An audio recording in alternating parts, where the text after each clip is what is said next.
time was wasted in assembling a squad. This pitchfork army on a mission sent from God. No witch was saved from Reverend Paris's brigade. Their crusade, their crusade, their crusade.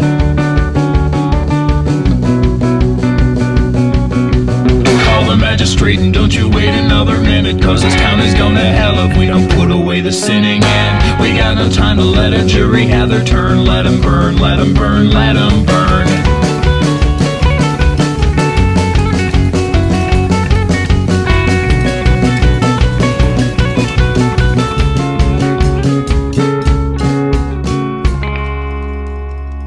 The damned were crammed into a carriage on the square. Their faces battered and their bodies all were bare.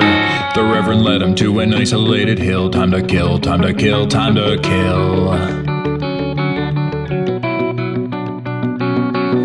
One by one their necks were snapped beneath the cedar tree. The spirits vanished and the demons all were free. They dug a hole to hold the devilish remains. They were slain, they were slain, they were slain.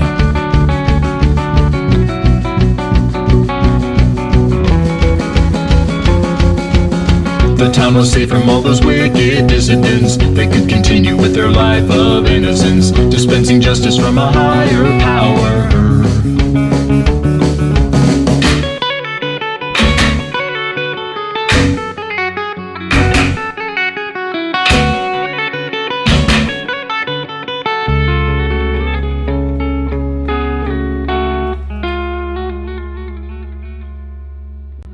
They built a church atop the spirits and the bones. Their moans were heard as they were laying down the stones. But the witches got revenge beneath that steeple bell. They cast a spell, sent the Reverend to hell.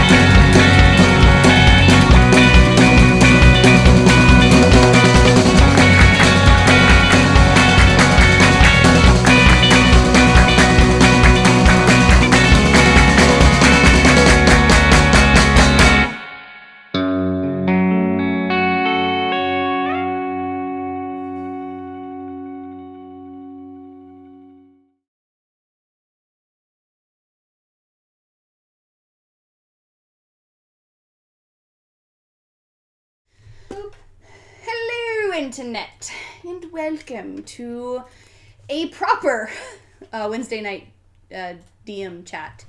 Last week my brain died after my muggle job killed me, so Susie was so very kind to step in and do a impromptu Neverwinter stream. But this week I am much better. So this week we're going to be doing a, as promised, a deep dive into the Druid class, which I'm actually kind of excited about. I play Badger on River of Turricell, which I hope some of you know. And yeah. Oh, it's so cool! So I haven't seen the new layout. None of us have. And it is so cool. All right, so Druid class. Back to what we're doing. I'm sorry, it moves. Time on target. Come on. No. So yes, I play Badger. And so the Druid class, like all the others in the player's handbook, only comes with 2 subclasses. If you take into account the Xanthar's Guide to Everything, I forgot the name of the book,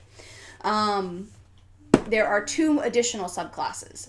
So you have the Circle of Land, Circle of Land, Circle of the Land, Circle of the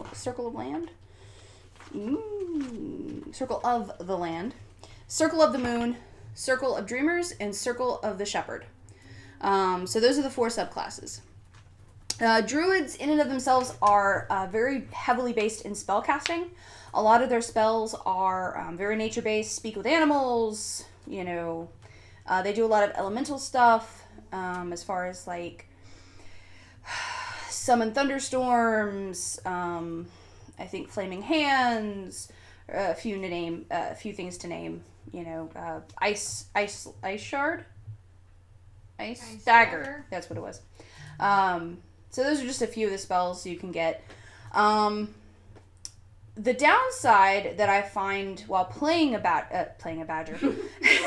I mean, you're not wrong. I'm not wrong, because badger can turn into a badger. Badger, one of the things that I find kind of challenging while playing a druid is that a lot of the spells are concentration. So it does limit what you can do, especially depending on the spells that you take, what you can do in combat. One of the big things that affects your spell casting ability is your wisdom modifier for a druid. So you want to make sure that that's one of the highest stats that you have. I think the second one following it should be your con score so that you can be a hefty hit taker. You're not really a frontline fighter, but you're more like I think in 4E it was referred to as a striker. You're someone who can get in, or a skirmisher, more like it. You get in, you get out, you harry the edges of battle. And you can determine the flow of battle, because a lot of the druid spells can be buffs or debuffs, area effects, that kind of stuff. So, like I said, the wisdom is your highest, followed by your con. There really isn't a good race in the player's handbook that has a natural bonus to wisdom. Probably the better one would either be a half-elf or a human, because obviously with the half-elves, you get a +1 to all others, aside, I think, from charisma. Humans just get a +1 bonus to everything across the board, starting at level 1. So those are probably your best choices as far as the math is concerned. But to be honest, with 5E, you can pretty much play whoever the fuck you want, and it works out just fine. So, druids are... When I first started playing D&D, I did dabble a little bit into druids, and druids were a class that didn't necessarily turn into animals. They were a class that that had an animal companion, which has been revamped in 5E, I think, with the ranger, who can have an animal companion.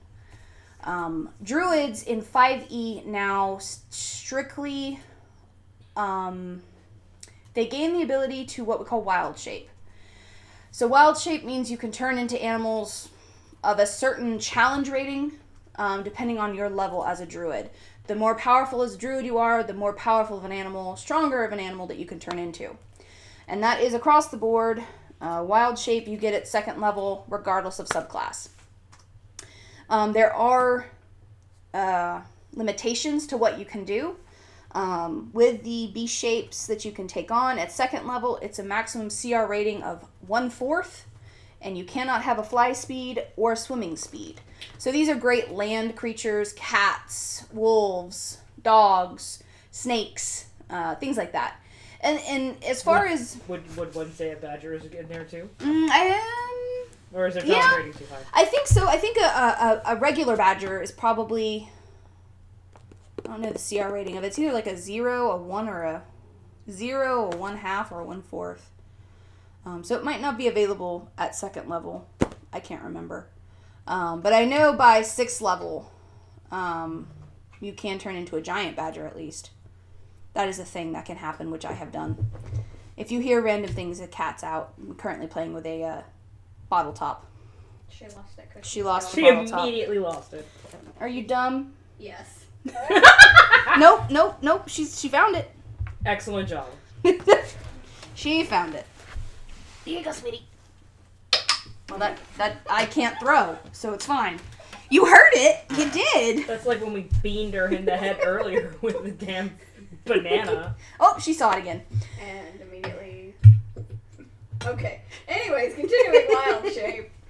So, at 4th level, you gain access to CR level 1/2 and swimming speed. By 8th level, you gain CR level 1 and you can take an animal that can do flying or swimming.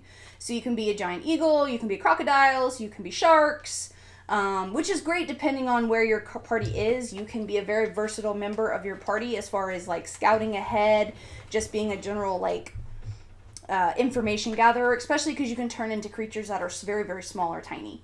You can also be a very, depending on what you can do and depending on your subclass, you can become a very force of nature.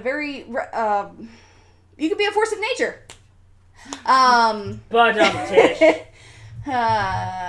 Especially, I think the subclass for the Circle of the Moon, which we'll get to in a moment.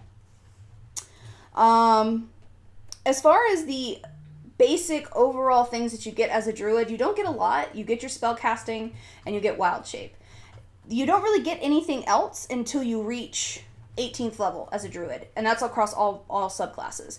At 18th level, you get Timeless Body, which basically means that you can now pretty much say fuck aging and move along with life. For every 10 years that you age, you only actually age 1. So, you know, depending for story purposes,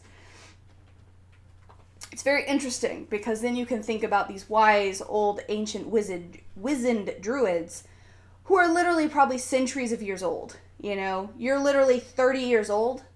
Times that by 10. 300. You know, and that's, you know, this is for humans, dwarves, dragonborn. And these are creatures that typically, as far as the races are concerned, that are relatively short-lived in comparison to elves. Then you have the elves who can typically live up to, on average, normally up to 200 years. Yeah. And now you've reached 18th level as a druid. Hello. You could live literally eons. It's crazy. It doesn't really do necessarily anything as far as your power, but as far as story-wise, it's pretty impressive. At 18th level, the other thing you gain is, so during wild shape, you can't cast spells. You can't do somatic spells, you can't do somatic, you can't do verbal, and you certainly can't manipulate material components while doing spells. When you get to 18th level, you can actually cast spells as a beast when you turn into a beast through beast shape. The only thing is you can't do material components, but you can still do verbal and semantic,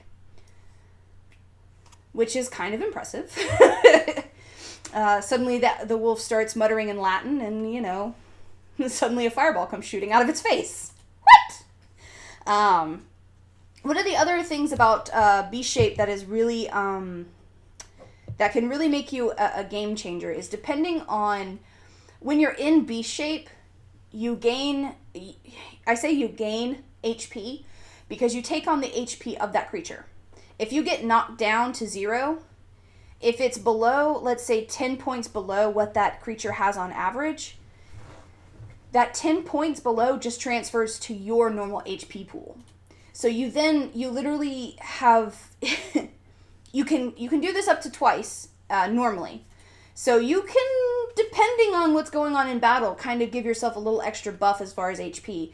And depending on what animal you choose can be a very interesting component in battle, which is one thing about wild shape that is very powerful, is that the HP that you have is per shape. So you have let's say you as your druid self, aka Badger. Badger has a pool of, I think, 50 something right now. If I turn into a giant crocodile, I now have that HP for the giant crocodile. If that gets depleted, I go straight back to Badger. Badger still has the same amount of HP. If I want to wild shape again, I can. I gain a new set of HP pool. If that gets depleted, I go back to Badger. So you can have a lot of HP for a Badger. I mean, you could. For a druid, if you save all your wild shapes for a battle. The last thing you gain across all druid is your archdruid, which means you have unlimited numbers of wild shape. Again, that can be pretty badass when you're a 20th level. I keep saying Badger. Jesus. New class name. So anyways, this is my 20th level Badger. What? 20th level Druid. So let's get into the actual subclasses. So starting with the Circle of the Land, which is what Badger is. That's the circle that they chose. Badger chose grassland specifically. So with the circle of the land, you choose multiple land types. You have Arctic, coast, desert, forest, grassland, mountains, swamp, and underdark. Depending on what land type you take, determines how I read it and how I vision the wild shape being is that those are the animals that you've seen. Those are the animals in that area that you can wild shape into, which it does specify in the wild shape text that it's animals that you have seen and are familiar with. So it would suggest that if you are a creature or are a dwarf, a druid of the Underdark, you would be more familiar with creatures and beasts that live in the Underdark and would shapeshift into those, as opposed to creatures that you would see on a desert or at the coast. One of the things that this gives you upon gaining this at second level, is you gain, well, at first level, you just gain a bonus extra cantrip and natural recovery. So natural recovery is basically just you have the ability to basically meditate and go, yes, I am better, and I have some spell slots back, which is very helpful, which I forgot that I had for a really long time. At level 3, you gain your circle spells. So the circle spells are spells that are a part of your arsenal that do not count against your prepared spells. So another thing about druids, you have to prepare your spells daily, which can be very arduous. There are many classes like this besides the druid. I think clerics, possibly, no, is it wizards? Or is it? I think it's wizards. Clerics, druids, and wizards, particularly off the top of my head, I know have to prepare their spells daily. So you have to keep up with when you did a long rest, when you woke up. All right, do I want to keep the spells that I currently have prepared, or do I want to go and reselect them? Is you basically have access to the entire list of druid spells. You just go through and you can prepare. I think right now for now I'm getting it reversed. Instead of saying badger, I want to say druid. Instead of saying druid, I want to say badger. So for right now for badger, I think I have 10 spells that I can prepare within a day. But we're at 6th, 7th, 8th level, I forget. Whatever level we're at. 7th. Sure. We're brand newly at 7th. What do you get? Oh, at 7th level, I now have divination and freedom of movement. I already have that. I mean, it's for myself, actually, but I guess now it's a spell that I can probably cast on other people. Yeah, it's a spell I can cast on other people. But these spells in particular are ones that do not count towards your daily preparation. Daily count. So for Badger right now, I have invisibility, pass without a trace, daylight, and haste, which is probably what you've seen Badger use a lot of because it's really great when you use it on the monk. And the monk just goes to town. Now I have divination and freedom of movement. After that, land stride, which is the thing that Badger has, which allows them to move freely through, or uninhibited through difficult terrain, and I have advantage on saving throws against plants that are magically created or manipulated to impede movement, such as the entanglement spell.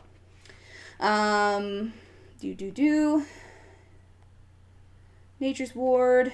You can't be charmed or frightened by elements or fae, and you are immune to poison and disease. At 14th level, Nature's Sanctuary. Creatures sense that you are very powerful and connected to nature and are hesitant to attack you. They basically have to make a wisdom saving throw against your spell save DC in order to make that attack. If they choose to go forward with it, otherwise they would just... If they fail, they just miss the attack. If they succeed, they're immune to the effect. If they choose not to, they just have to choose another target. So basically the beasts go, it kind of, friend, but that thing back there say attack it. Do I really attack it? So Circle of the Moon is the second PHB subclass. You are not getting in my lap. She says, no, I'm just going to rub all over the books. And then probably still decide to step all over you and get in your lap because I can. Circle of the Moon is structured towards combat wild shape. So at second level, so wild shape is as an action normally for all other subclasses, as in the Circle of the Moon is now a bonus action to Wild Shape. So it gives you the ability to cast blah, blah, blah, blah.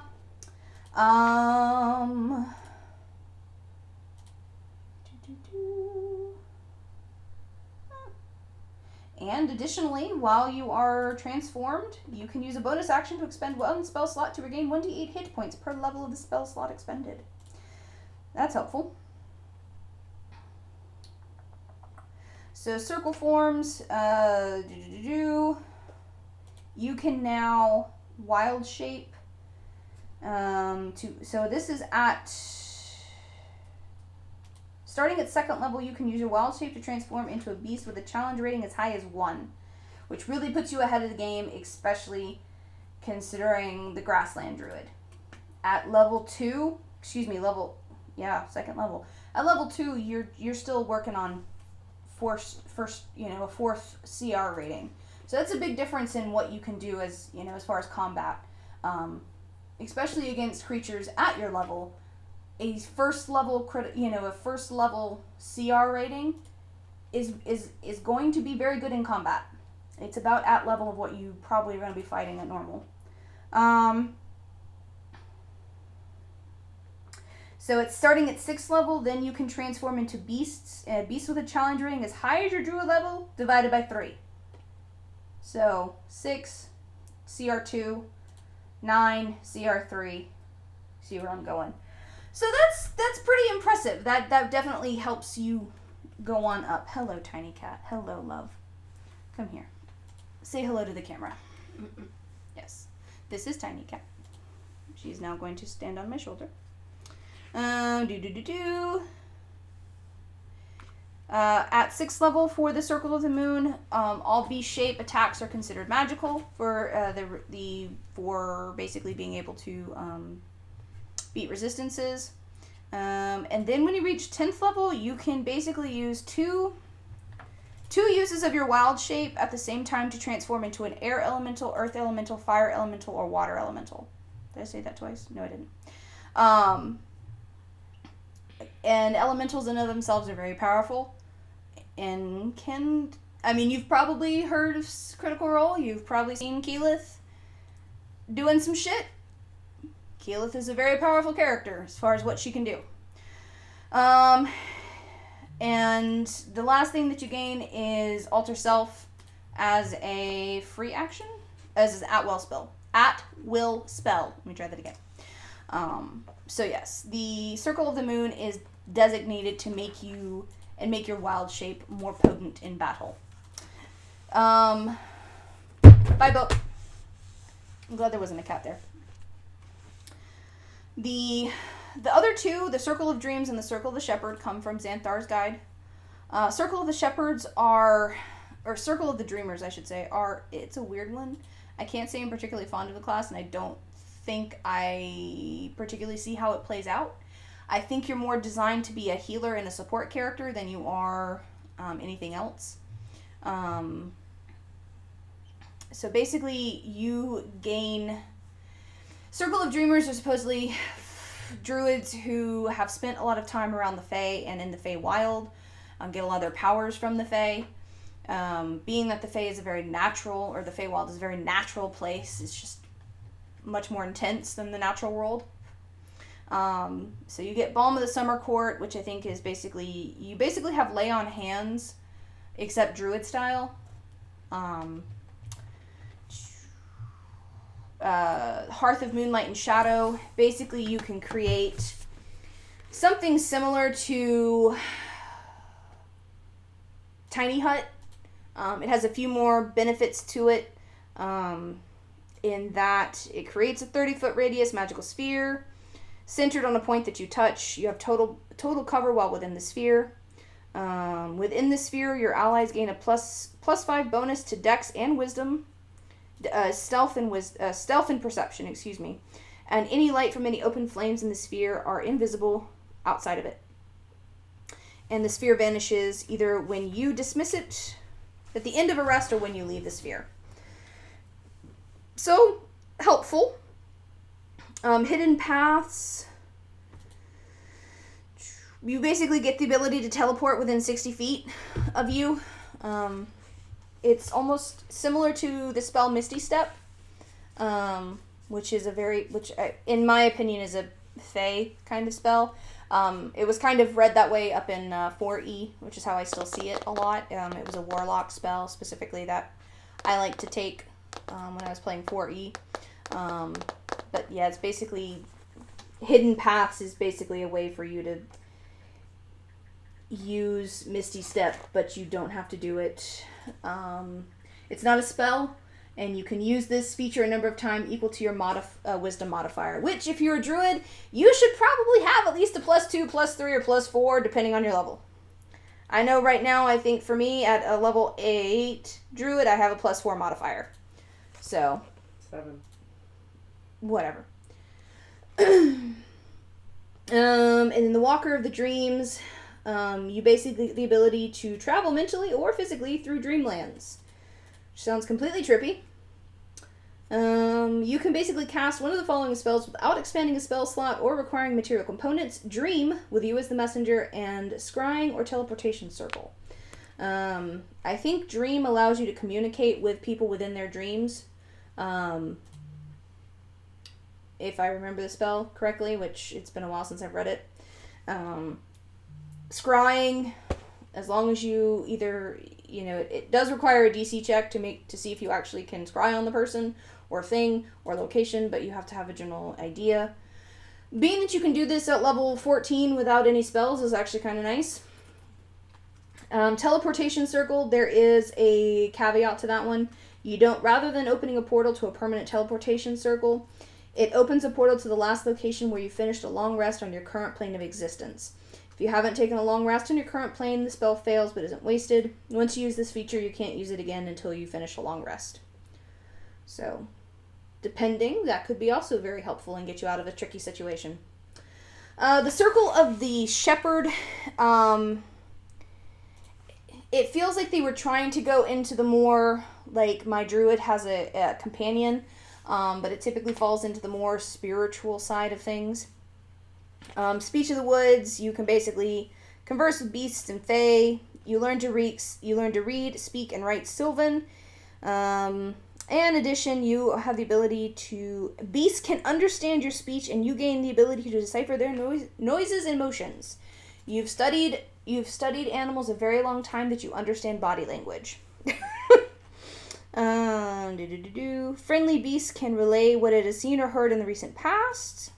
It doesn't grant you friendship with beasts, but it can obviously help you curry favor with them because obviously you understand them and they're like, what? Spirit Totem. You basically summon forth a magical totem that does healing.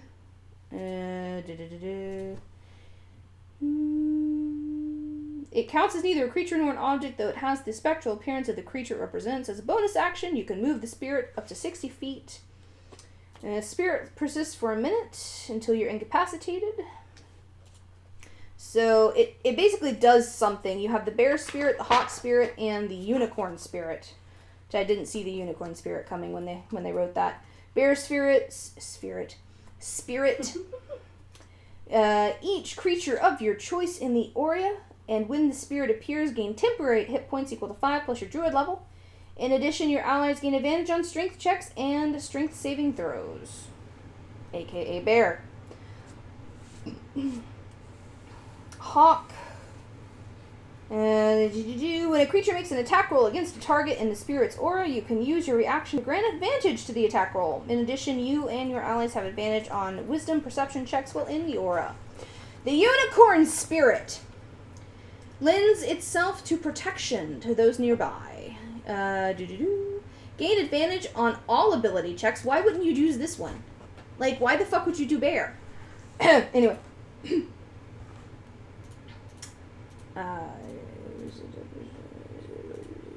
Gain advantage on all ability checks made to detect detect creatures in the spirit's aura. Never mind, I didn't read all of that. In addition, you can cast a spell using a spell slot that restores HP to any creatures inside or outside the aura. Each creature of your choice in the aura also regains hit points equal to your druid level. Okay, that's nice. So, Mighty Summoner at 6th level. So, right now, Drew, you do gain the ability to summon creatures. It's a 3rd level spell. Basically, you get to do it for free, sort of. Starting at 6th level, beasts and fae that you conjure are more resilient than normal. Any beast or fae summoned or created by a spell that you gain casts the following benefits. I lied, you don't get to do it for free. I'm just saying shit, guys. That's fine, we'll just make up your own shit. Fuck the rules! Fuck the rules. They're more like guidelines anyway. As a friendly PB likes to say. Not in that regard. The creatures get more HP than normal. Two extra HP per hit die that it has. Damage from natural weapons is considered magical for the purpose of overcoming immunity and resistance. So they have magical claws and beaks and tails. Anything that can be used to damage, it's all magical. Which is true because they were summoned, so you're not wrong. Guardian Spirit. Your spirit totem safeguards the beasts and fae that you call forth with your magic.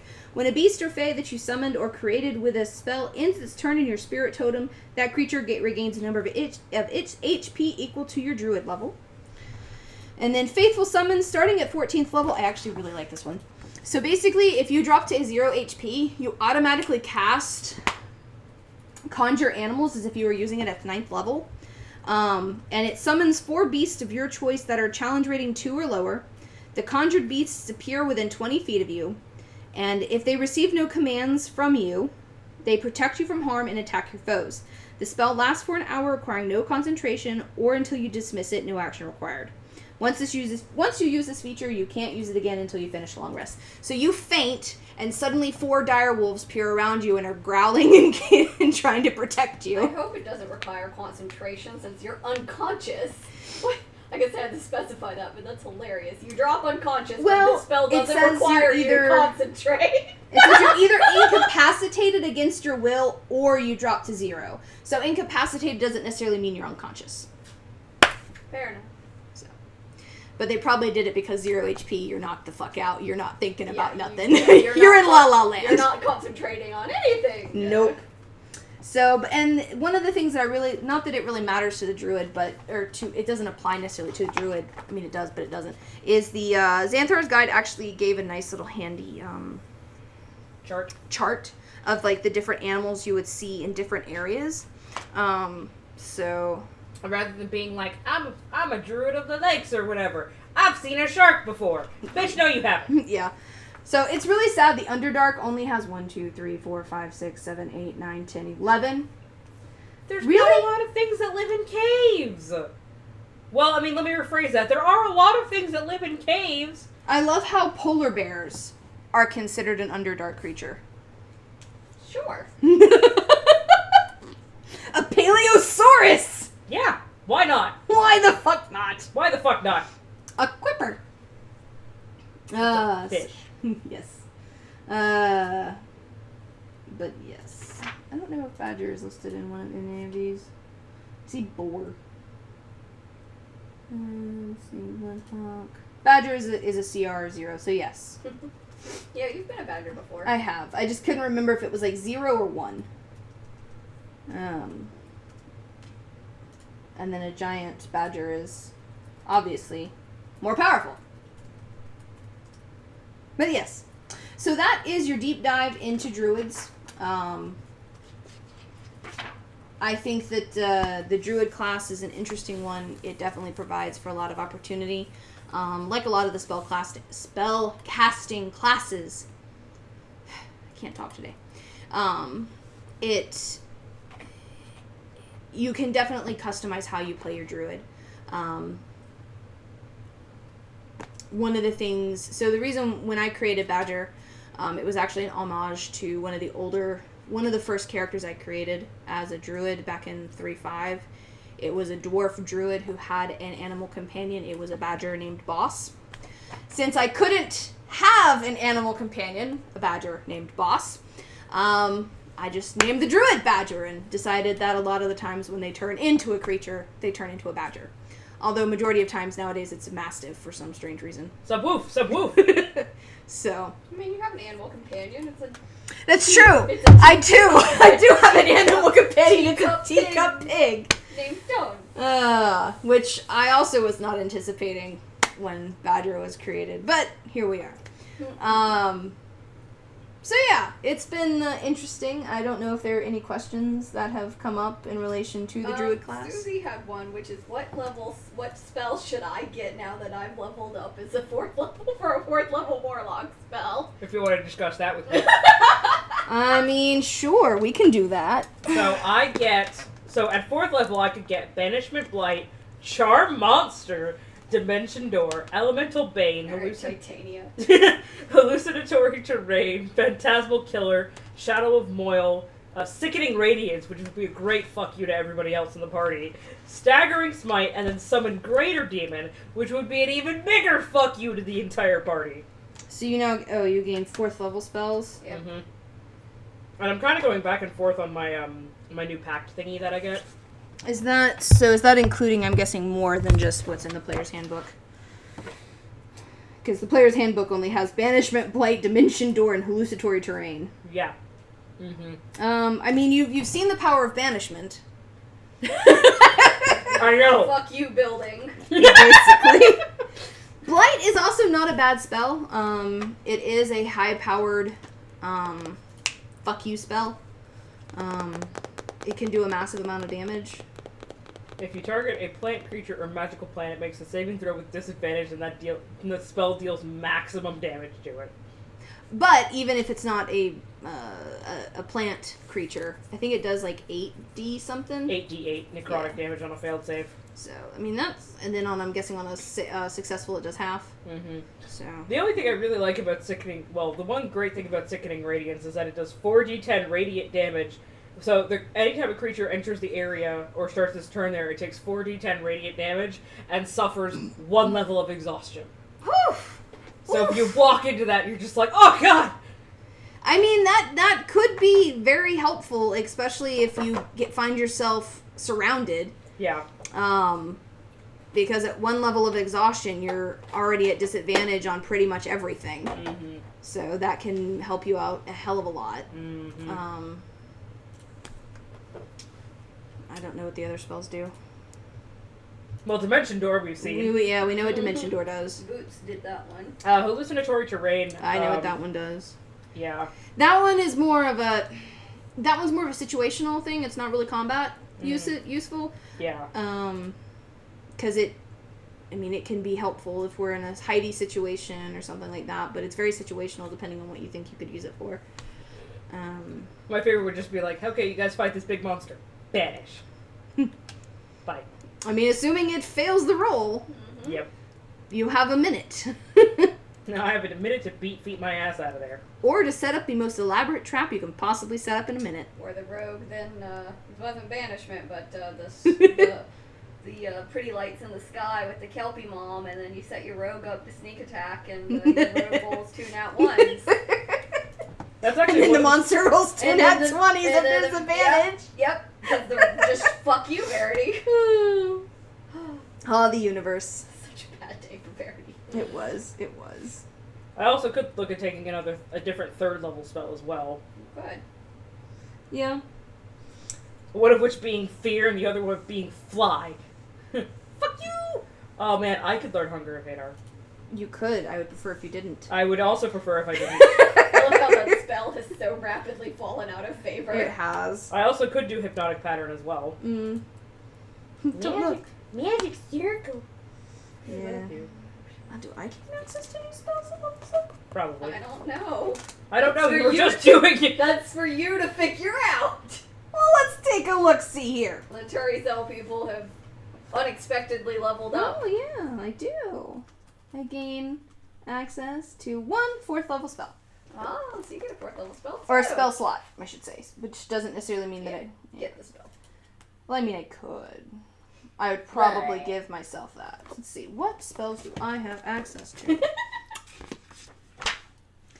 At 4th level, I too could take Blight, Confusion, Conjure Minor Elementals, Conjure Woodland Beings, Control water, dominate beast, freedom of movement, which I won't take because I'll already have it.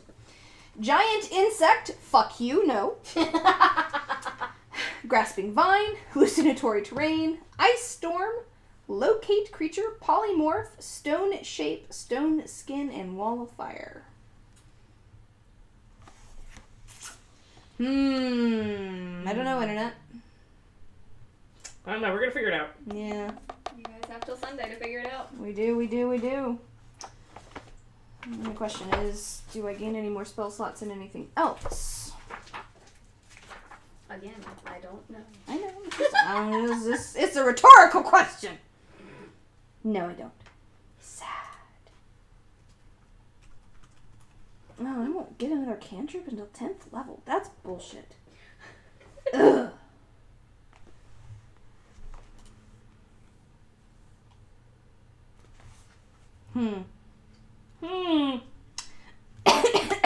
Excuse me. I suppose I shall ponder upon that. Choked up on it. Yeah. More like I just breathe in my own spit. I can't get over that. It's so cool. Well, to not distract you all on Sunday and next Saturdays, I'll go ahead and show you those. Yeah. So, but yeah, that's the deep dive into Druid. I appreciate you all stopping by and listening to me ramble for some undisclosed amount of time because I can't see a clock at the moment. 41 minutes. Oh, hey, that's not bad. I got a little sidetracked there talking about Badger, which I'm super excited to play on Sunday because I want to find out what happens, and I'm curious to know if Badger's going to go apeshit if something happens to her brother. So we'll see. Oh, also speaking of brothers, I've determined Badger's theme song, which is "Hey Brother" by Avicii. That is her theme song. Okay. Yep. Lala, stop it! You shit stain. Lala. I don't know what it is you're doing, but don't. I'm just rubbing my head on this counter. But anyway, so we do have River of Teresa this Sunday at 10 a.m. Eastern Standard Pacific Time. And Eastern then Standard what time? Eastern Standard Time. You're like Eastern Standard Pacific? Hold on a second. No. And then next Wednesday is Susie's turn for a DM chat. And then the following Saturday, we will be starting, we'll be back with Tales from Cyril. We're going to go ahead and make it a official thing where we're going to start the games at 1:30. Simply because basically every other time we have Cyril, I have work that weekend. So rather than having it go 12, 1:30, 12, 1:30, 12, 1:30, we're just going to make it across the board 1:30. I should probably tell everybody. Yeah, that'd be great. Mm-hmm. Announcements! So yeah, that's what we're doing. Keep up with our social media pages. We now have a Discord, which might or might not be in the chat. It is. Over here or over here somewhere. So to come join us, check us out. We're pretty active there. We post memes, we post cat pictures, and generally talk about life and how much we hate our muggle jobs. You know, it's all good.